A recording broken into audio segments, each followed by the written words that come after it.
The very, very, very, very, very sad reality is if you grew up poor, that means, you were born into a poor family until you were an adult. Chances are that you also will continue to remain poor until, no matter how hard you work and no matter how hard you pray. Now, I'm not saying that you may not make more money than, let's say, your parents did or whatever, but chances are that you would only be perpetrating or manifesting a higher level of struggle, right?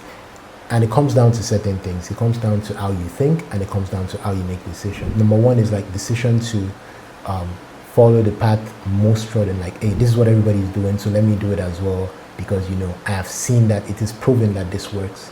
Instead of going for the path that most people don't take, but very few people actually get, very few people actually pass that path, and very few people actually do it. You do not want to risk believing in that possibility of let's say 3 out of 100 people. You can't think of yourself as 1 out of the 3 out of 100 people that would actually get that thing done.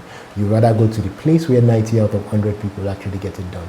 Small decisions like that is what keeps people poor. The second thing that I'd like to talk about here is a decision. Think of growth as only linear and never exponential. Hey, I made 10,000 naira profit from this one. Next thing I'm thinking is, how can I make 12,000, or how can I make 11,000, or how can I make 13,000?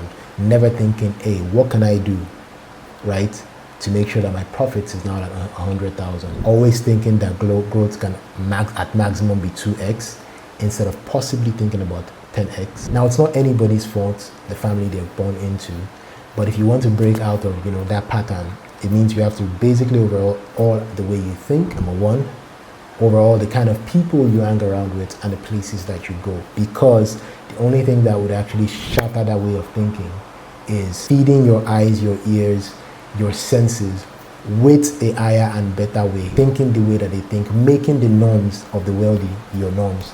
And a lot of times the people that are from the place you're coming from will fight you for it, but you have to be stubborn, because you're trying to break something that they probably haven't broken in many generations.